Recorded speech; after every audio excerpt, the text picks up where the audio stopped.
अच्छा, आप इसको किस तरह से देखते हैं? लोग कहते हैं जी तारीख अपने आप को दोहराती है। एक वक्त ऐसा ही होगा कि इसहाक डार यहाँ पे कहीं घूम रहे होंगे और बाकायदा असाइलम अप्लाई की थी उन्होंने। अच्छा, इसहाक डार साहब जी जी।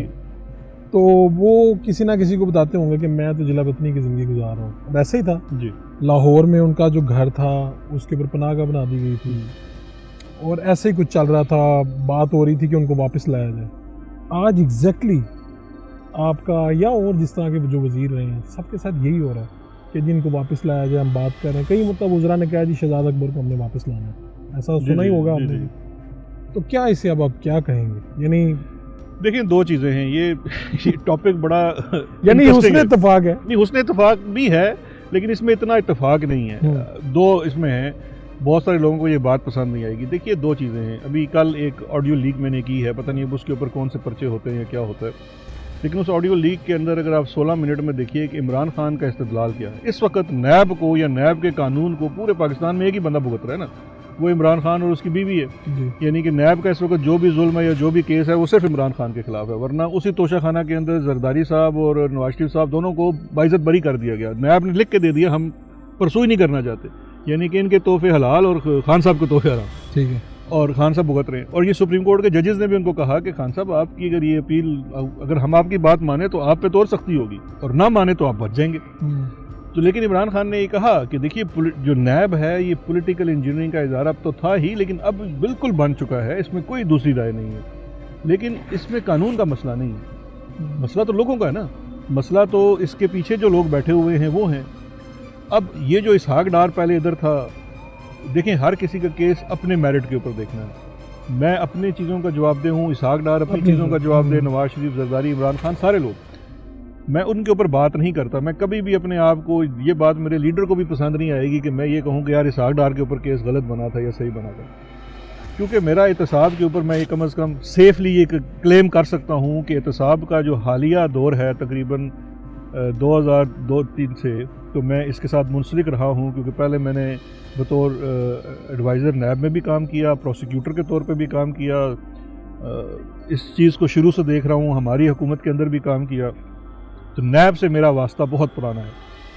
मेरा अगर आप 20-25 साल का जो एक्सपीरियंस है या एक्सपोजर है पाकिस्तान में एहतसाब के अमल का, अगर वो मुझसे अगर आप पूछेंगे, इन शॉर्ट दो चीज़ें हैं। पाकिस्तान के अंदर करप्शन है, बिल्कुल है।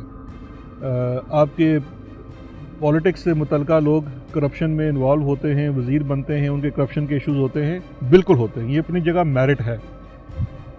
पाकिस्तान में जो एहतसाब होता है या एहतसाब होता रहा है, वो बिलअमूम जो है उसके अंदर मैं ये कहूँगा कि ये एक ऐसी चीज़ है जिसको हमारी इस्टेब्लिशमेंट ने अपनी कन्वीनियंस के लिए इस्तेमाल किया।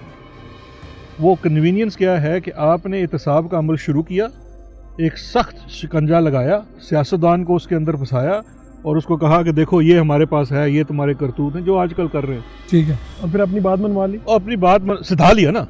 ये बेसिकली सियासतदानों को इन्होंने सर्कस के जानवर बना दिए कि उसको सिधा लेते हैं, जब वो सिधाया जाता है। अब मिसाल के तौर पे आजकल के जो वज़ीर आज़म हैं, इनके सिधाने में मैं अपने आप को गुनहगार समझता हूँ। वो कैसे? देखिए, शहबाज शरीफ साहब जो मतलब शहबाज स्पीड और बड़ी ईमानदारी और चीज़ का सबूत थे, हमारे ज़माने में केसेस हुए और इन्वेस्टिगेशन हुई, बड़ी थॉरो इन्वेस्टिगेशन हुई, इंडिपेंडेंट इन्वेस्टिगेशन हुई, बड़े बड़े अच्छे इन्वेस्टिगेटर, डॉक्टर रिजवान मरहूम, उसने भी FIA में काम किया इनके केसेस के ऊपर, और बड़ी चीज़ें सामने आई। उस वक्त तो आप कहते थे बच नहीं पाएगा ये, नहीं, क्योंकि उसके अंदर सबूत तो नाकाबिले तरदीद थे ना। TT का केस और शहबाज शरीफ के वो जो मनी लॉन्ड्रिंग के केसेस थे, बिल्कुल ऐसे केसेस थे जिससे वो बच नहीं सकता था। उसने क्या किया, शहबाज शरीफ को पता लगा जब मैं फंस गया हूँ, अब इसमें बच नहीं सकता। वो एक तस्वीर मुझे नहीं भूलती, शहबाज शरीफ साहब यहीं लंदन में बैठे हुए थे, एक बस स्टॉप के ऊपर सर उन्होंने पकड़ा हुआ, बड़ी मशहूर हुई थी तस्वीर। बेसिकली ये हालत आ गई थी। तो बाद में फिर क्या हुआ, सिधाए गए, और ऐसे सिधाए गए कि साथ अपने भाई की 40 साल की पॉलिटिक्स को भी उन्होंने गटर में डलवा दिया। तो मैं कहूँगा कि थोड़ा सा कसूर मेरा भी था, क्योंकि वो कहते हैं ना फड़े आसी सी तो फ़ायदा कोई और ला गया। यानी वो शिकंजा आपने कसा था? जी देखिए, शहजाद अकबर मैटर नहीं करता। कभी शहजाद अकबर है, कभी नजम सेठी था, कभी वो सैफुर रहमान था, कभी कोई और आएगा। हम तो हैं मिस्त्री, एक्सपर्ट्स हैं ना। हमने तो अपने आके चीज़ बतानी है कि यार आप इस चीज़ को ऐसे कर लें तो ऐसे बन तो जाएगी। आपको अंदाजा नहीं था कि ये करवाने वाले आपसे यही करवा रहे हैं सब नहीं कुछ? देखिए, करवाने वाले उस वक्त जब ये हमने तो काम करना है, दोबारा भी जब मौका मिला तो काम करेंगे, लेकिन अब तब काम करेंगे जब इस चीज़ का मकसद जो है वो सही मानों में एहतसाब होगा, एंगलिंग नहीं है ना। देखिए अब मसला ये है कि अब जब करप्शन के ऊपर देखते हैं, अब एक हालिया रेवलेशन हुई बाजवा साहब के एसेट्स को लेकर, ठीक है। अब शहबाज शरीफ जी से हम बात कर रहे हैं जो सिधाए गए, तो उनके ऊपर नैब का रेफरेंस था 7.5 अरब का, जो टीटी वाला रेफरेंस था, ठीक है। तो और ये था शहबाज शरीफ के 10 साला दौरे इक़्तिदार के अंदर उसकी और शहबाज शरीफ की फैमिली के अंदर जो चीज़ें बढ़ी हैं, यानी कि असासे बड़े हैं। अब वो अगर बाजवा साहब के देखें तो उनका आधा दौर बनता है, उनके 12 अरब के निकाल दिए अहमद नूरानी ने।